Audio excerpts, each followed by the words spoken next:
তো সাপ দেখেন দুই ধরনের।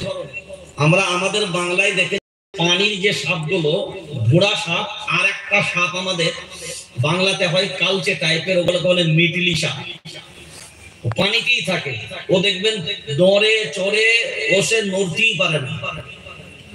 এই সাপগুলোকে দেখে কেউ ভয় পায়?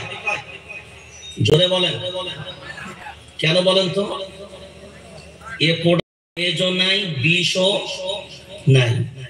আর এই যে এইগুলো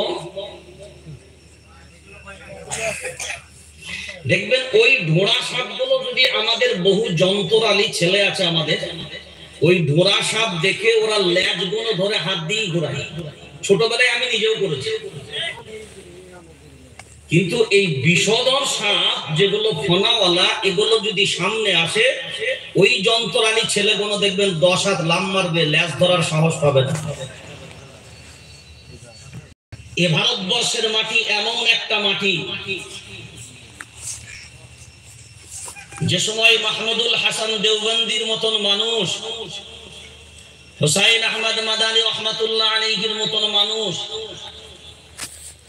মাওলানা উবাইদুল্লাহ সিন্ধি রাহিমাহুল্লাহর মতন মানুষ, মাওলানা হিফজুর রহমান সাহেবের মতন মানুষ, শহীদ ইসমাইল রহমাতুল্লাহ আলাইহির মতন মানুষ যখন এই ভারতবর্ষের জমিনে বেঁচে ছিল, যখন হায়াতে ছিলেন, তো সারা পৃথিবীর পাওয়ারফুল শক্তি ইংরেজ বেঈমানরা পর্যন্ত 7 সমুদ্র 13 নদী পার হতে বাধ্য হয়েছে।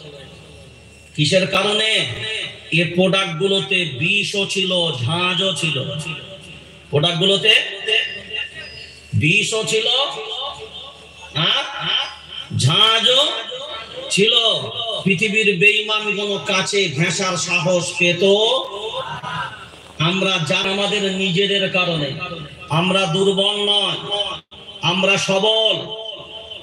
আমরা ভরসা নিজেদের হারিয়েছি নিজেদের কারণে।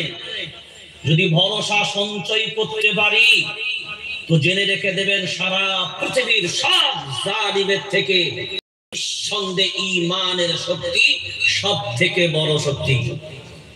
কোরআনুল কারীম সূরা তাওবা 10 নম্বর পারা, সাফা নাম্বার 11, 28 নম্বর পারা, সাফা নাম্বার 11। কোরআনুল কারীম আল্লাহ 2 বার দিয়েছেন আয়াতটাকে। ইউরিদুনা আন ইউতফিউ নূরাল্লাহি বিআফওয়াহিহিম